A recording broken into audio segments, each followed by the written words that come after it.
जमीन से 400 किलोमीटर दूर आसमान में यह है इंटरनेशनल स्पेस स्टेशन। यह स्पेस स्टेशन पिछले 24 सालों से मुसलसल हमारी पृथ्वी के चारों तरफ घूम रहा है।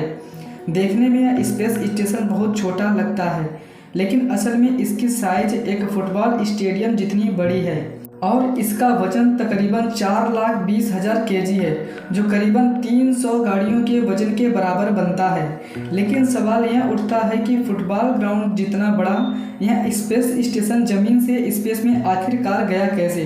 दोस्तों, इंटरनेशनल स्पेस स्टेशन यानी कि ISS इंसानों द्वारा बनाई गई अब तक की सबसे महंगी चीज़ है।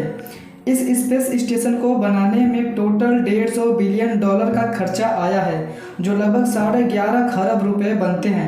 ISS का मकसद क्या है? इसमें रहने वाले एस्ट्रोनॉट बगैर ग्रेविटी के कैसे रहते हैं, इनको खाना पानी और सबसे ज़रूरत चीज़ ऑक्सीजन कैसे मिलता है, और ISS को ज़मीन से स्पेस में कैसे ले जाया गया, यह सब आप जान सकेंगे आज की इस वीडियो में। ISS वैसे तो एक फुटबॉल ग्राउंड जितना फैला हुआ है, जिसका ज़्यादातर हिस्सा इसमें लगाए गए सोलर पैनल का है, लेकिन ISS के जिस हिस्से में एस्ट्रोनॉट रहते हैं वह जगह भी 6 बेडरूम हाउस जितनी बड़ी है।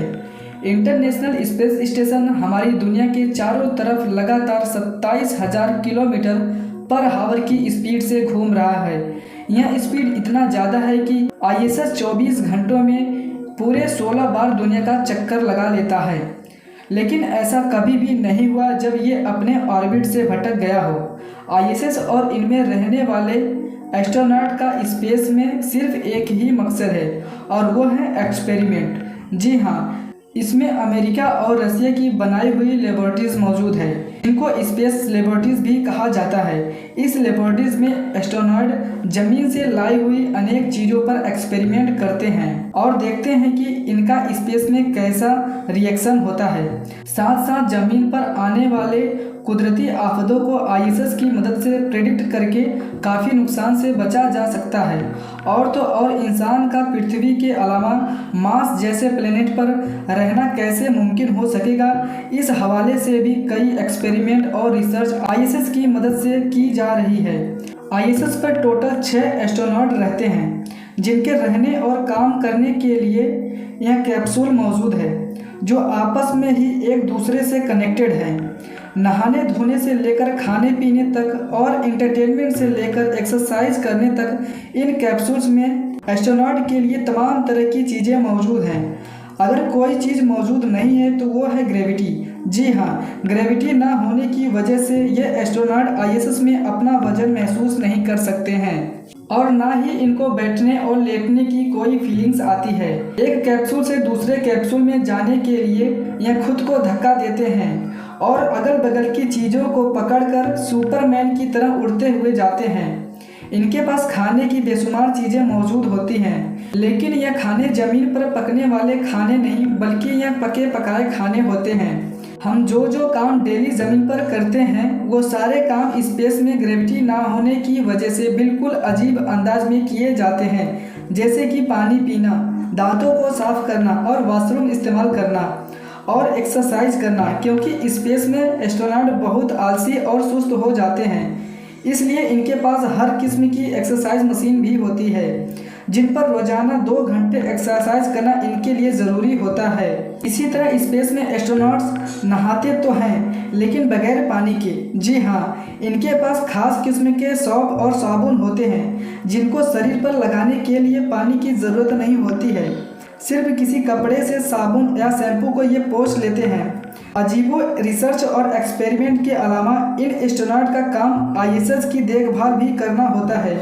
अगर कभी इनको स्पेस स्टेशन से बाहर जाकर कोई काम करना हो तो ये बगैर स्पेस सूट के बाहर नहीं निकलते हैं, क्योंकि स्पेस में एक ही वक्त में 250 डिग्री सेंटीग्रेड जितनी गर्मी या -250 डिग्री सेंटीग्रेड जितनी ठंडी होती है। आप इस लेवल से समझ सकते हैं, अगर सूरज मौजूद होगा तो इंसान के शरीर को उसी वक्त जला के राख कर देगा, और अगर सूरज मौजूद नहीं होगा तो वह इंसान को एक ही पल में फ्रीज कर देगा। इसीलिए यह स्पेस सूट बनाया गया है, जिसमें ऑक्सीजन प्रेशर और गर्मी सर्दी के बचाव का मैकेनिज्म मौजूद होता है। एस्ट्रोनॉट के सोने के लिए ISS में ही छोटे छोटे कैबिन मौजूद हैं, जहां वह स्लीपिंग बैग में खुद को बंद करके आराम से सो सकते हैं।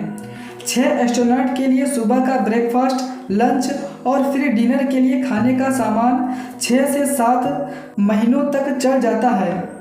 यह 7 महीनों के लिए टोटल 3780 डिश बनाकर इनको ISS में डिलीवर की जाती है।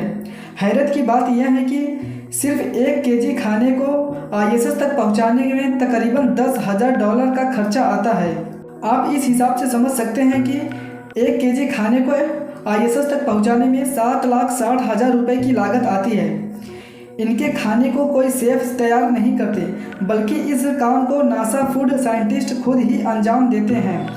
नासा फूड साइंटिस्ट का चैलेंज यह होता है कि इनको एस्ट्रोनॉट के लिए ऐसा खाना तैयार करना होता है जिसका वजन भी कम हो, जिसको 7 महीनों तक स्टोर करने के लिए फ्रिज की भी आवश्यकता ना पड़े, और इन खानों में ज़रूरत के सारे न्यूट्रिएंट्स भी मौजूद होने चाहिए।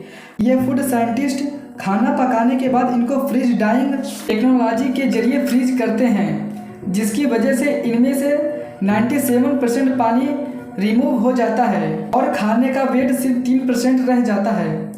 अब इस डिश को पैकिंग मशीन के जरिए ना सिर्फ पैक किया जाता है, बल्कि इसके अंदर से सारी हवा भी निकाल ली जाती है। सारा खाना एक पार्सल में अच्छी तरह पैक करके नासा के सप्लायर मॉड्यूल सिग्नस में रख कर रवाना किया जाता है। लगभग 48 घंटे सफ़र के बाद सिग्नस यह खाना लेकर ISS तक पहुंच जाता है। यह तो हो गई खाने की बात। अब आते हैं पानी के इस्तेमाल पर। ISS पर एस्ट्रोनॉट जमीन पर रहने वाले इंसानों के मुकाबले में सिर्फ 1% पानी इस्तेमाल करते हैं। जी हाँ, ISS में हाईटेक वाटर रिसाइकलिंग सिस्टम भी मौजूद है, जो ISS में मौजूद वेस्ट वाटर को भी फिल्टर करके पीने के काबिल बना देते हैं। आपको यह बात जानकर हैरानी होगी, जो पानी एस्ट्रोनॉट ISS में पीते हैं वह होता तो बिल्कुल साफ है, लेकिन असल में वो पानी ISS पर मौजूद ह्यूमन वेस्ट को रिसाइकलिंग करके वापस से पीने योग्य बनाया जाता है। यहाँ तक कि इनको जो पसीना भी निकलता है वह भी वाटर रिसाइकलिंग सिस्टम खुद ही सक करके उसको फिल्टर करके वापस इस्तेमाल के काबिल बना देता है। इस तरह ISS में पानी के इस्तेमाल को 99% सेव किया जाता है। स्पेस में इन एस्ट्रोनॉट को सांस लेने के लिए आर्टिफिशियल ऑक्सीजन का इस्तेमाल तो करते ही हैं, लेकिन यह ऑक्सीजन स्पेस में डिलीवर कैसे किया जाता है? आखिरकार ऑक्सीजन का भी तो वजन होता है। हर इंसान एक दिन में लगभग 840 ग्राम ऑक्सीजन इस्तेमाल करता है, यानी कि स्पेस में 6 एस्ट्रोनॉट 6 महीने में 1000 केजी ऑक्सीजन इस्तेमाल करते हैं। यह 1000 केजी ऑक्सीजन इनको ज़मीन से नहीं भेजा जाता है, बल्कि ISS में ऑक्सीजन बनाने का भी एक सिस्टम मौजूद है। जी हाँ, नासा के मुताबिक स्पेस स्टेशन में इलेक्ट्रोलिसिस के जरिए ऑक्सीजन बनाया जाता है, यानी कि सोलर पैनल से निकलने वाली बिजली को पानी में उतारकर इसमें से ऑक्सीजन तैयार किया जाता है। दोस्तों, इंटरनेशनल स्पेस स्टेशन का टोटल वजन 4,20,000 केजी है, जो पिछले 22 सालों से कभी भी खाली नहीं रहा है। फुटबॉल फील्ड इतना बड़ा यह स्पेस स्टेशन अलग अलग मॉडल्स को जोड़कर बनाया गया था। हैरान करने की बात यह है कि यह सारे मॉड्यूल्स कभी भी जमीन पर एक साथ नहीं जुड़े। साल 1998 में पहली बार लॉन्च होने वाला यह स्पेस स्टेशन कुछ ऐसा दिखाई देता था, लेकिन समय के साथ साथ इसमें नए नए मॉड्यूल्स ऐड होते गए और आखिरकार 13 सालों की मेहनत के बाद, यानी कि साल 2011 में ISS अपनी पहली फाइनल शेप में आ गया, जैसा कि अभी आप इस फोटोज़ में देख सकते हैं। अब हमारा स्पेस स्टेशन कुछ इस तरीके से दिखाई देता है। दोस्तों, अगर आपको ये वीडियो पसंद आई तो वीडियो को लाइक करके चैनल को सब्सक्राइब जरूर कर लें। मिलते हैं आप सभी से एक नए वीडियो में एक नए टॉपिक के साथ। तब तक के लिए जय हिंद।